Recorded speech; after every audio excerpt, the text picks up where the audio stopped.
Today, as requested, we're going to be taking a look at the build that I use for Tempest in Rifts and Open World. So I've had a few people asking about the build that I use on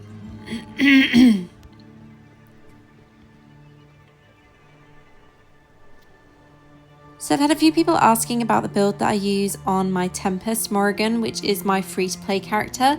So first I'm going to show you this in action in a bit of open world. So this build I generally use in open world and dungeons. Now I'll be honest, this is a build that was Game Zone, so I've just copied a build that he had, and he shared this with me when I swapped my alt to Tempest. I find that it works really well. It is a little bit outdated, so it's not using loads of new essences or anything like that, but that does mean that it's friendly for people that are new to Diablo Immortal, maybe lower level, and also to people that are learning this class, because this is a really user-friendly build, super easy to play with, really nice play style, and you have constant movement with it as well, so it's quite a nice speed build. You could potentially make it faster with a few of the enchantments. However, I have not unlocked that yet on my character because I don't have all of my gear to maximum level.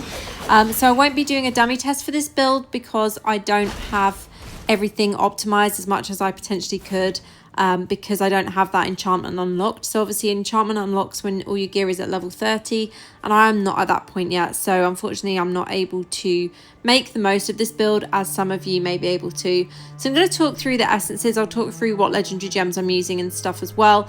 Now again, not everything is optimized because this character is free to play, so I don't have everything at where I would want it to be. If it was a character that I spent money on, obviously it would be a lot stronger than what it is, and I could potentially make the most of this build, but we'll talk through everything that I'm using anyway. So starting off with set items, I'm using 4 pieces of Vitus. This increases the duration of all beneficial effects on you or your party members by 30% and increases the target's attack speed by 30% for 3 seconds each time you use a skill to grant a beneficial effect to yourself or a party member.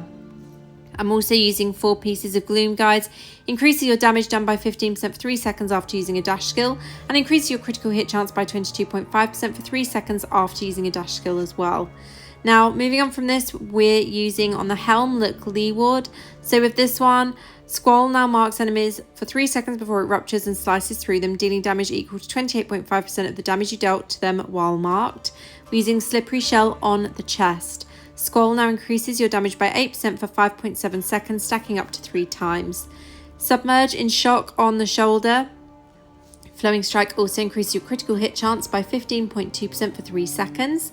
Howling Anchor on the pants. Crosswinds also causes enemies to bleed, dealing 4,467 damage per second for 5 seconds. Crosswinds damage is increased by 9%. Skein Partner on the first main hand. Rolling Surf now empowers your edges, causing you and your Zephyr's primary attacks to throw water daggers that return to you. While active, each use of a skill or primary attack grants you an additional dagger to each throw. Rolling Surf damage is increased 18% and an additional 10% as I've got that slot awakened. On the first offhand, we've got Hurricane Hitch. With this one, Crosswinds now empowers your edges with wind, causing you and your Zephyr's primary attacks to unleash wind blades, damaging enemies.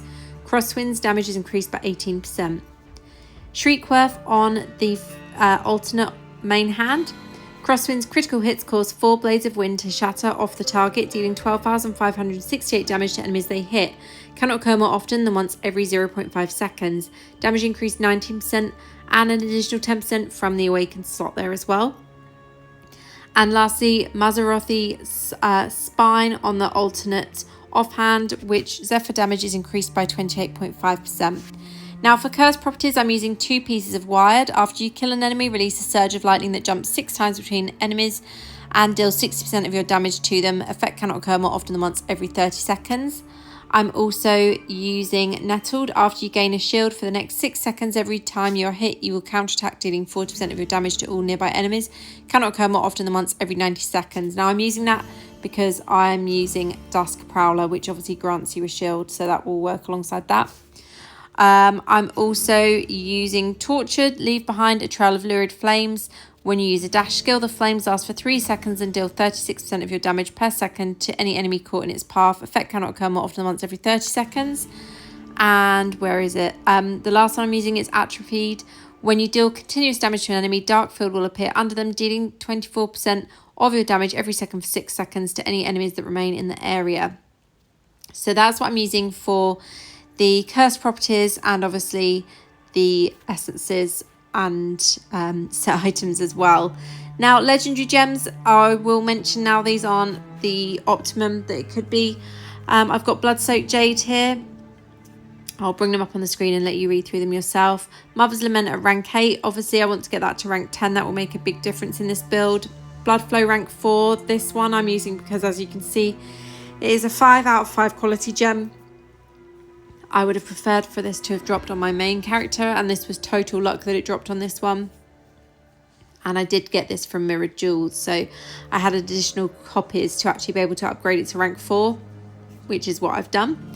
Carson's Invigoration, so this one is for primary attack speed. I really like that in this setup. It's made a big difference. I actually removed it at one point and extracted the gem power, but when I put it back in, I did notice a big difference. So I feel that that is like a must-have in this build, as well as obviously Mother's Lament. Two gems that are really strong in this.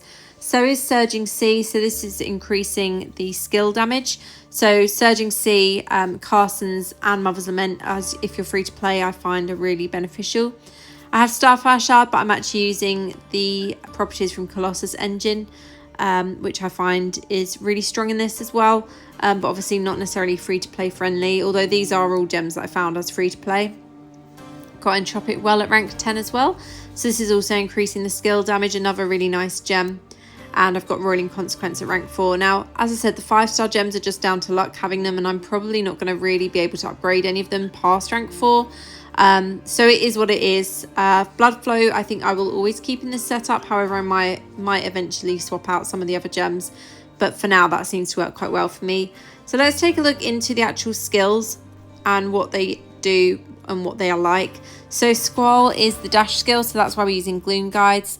Call on the power of the wind to teleport you and your Zephyrs to a target location, unleashing a swirl of attacks, dealing 31,260 damage, maximum of 2 charges. And then we've obviously got the additional properties there from the chest and the head, as you can see, and as I've already talked through. We're using Flowing Strike, which is a summon and dash. Conjure a Zephyr at your current location as you dash forward in a flurry of blades and water, dealing 28,988 damage to all enemies in your path. And you can see we've got bonuses there from shoulders and main hand, and then a little bit of a bonus there from my charm.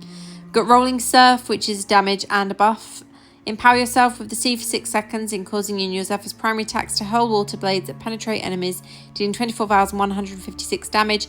Additionally, your movement speed is increased by 35%, and you ride a wave, allowing you to primary attack and move at the same time, but your movement speed is reduced 25% when attacking.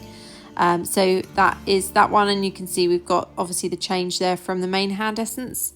And then lastly, we've got Crosswinds, which is damage and buff. You and your Zephyrs unleash a gust of wind at a targeted location, dealing 28,703 damage, maximum of 2 charges. And I have a 2% damage increase there from my charm. Now, charms are something that are quite important, and I personally want to get better at my charm on this character. I don't have all of the skills that I want. I don't even have all Tempest skills. And I don't have enough materials, as I've said before, because I don't play this character that often. Don't have enough materials to actually craft skill stones yet. So once I can craft skill stones for this character, I'll be able to swap some things out and obviously make that a little bit stronger. Again, another thing to mention is that on both of these rings I would rather have blue slots, but it is what it is, and I do have this one that I could replace it with. However, I've gone for the one with the higher combat rating. As you can see, is quite a significant increase in my combat rating there, almost 100. So there's a few things that I would change. Again, runes, I don't have the strongest runes on this character, so I would swap those out if I could. And yeah, that's the main things that I would change. One other thing to look at is reforges. So I'll show you quickly what I'm using. So I've got all skill damage, attack speed increased, damage to shielded enemies. Again, this isn't exactly how I want it. I've gone for Vengeance set on that piece.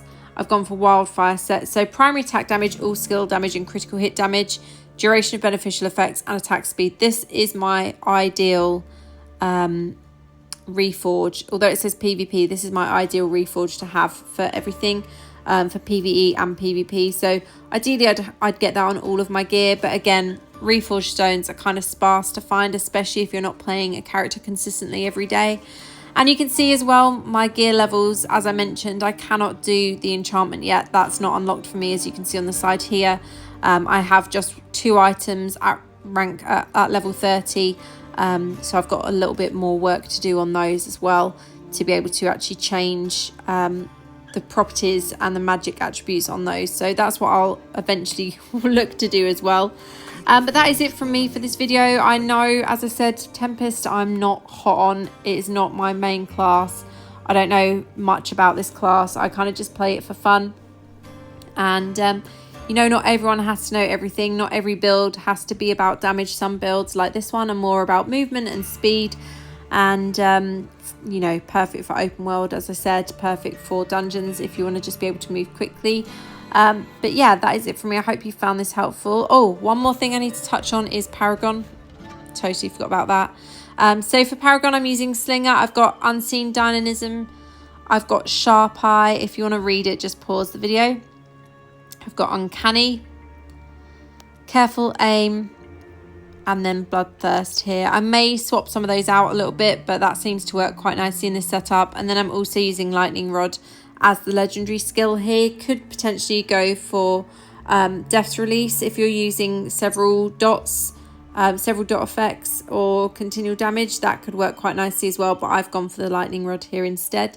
So yeah, I hope you found this video helpful. If you have any questions, let me know in the comments and I'll try my best to answer them. As I said, Tempest I am no expert on whatsoever. I'm not hot on this class at all, but I'll try my best to answer any questions you may have. And as always, thank you so much for watching. I'll see you in the next one. Have a great day. Official Diablo Partner.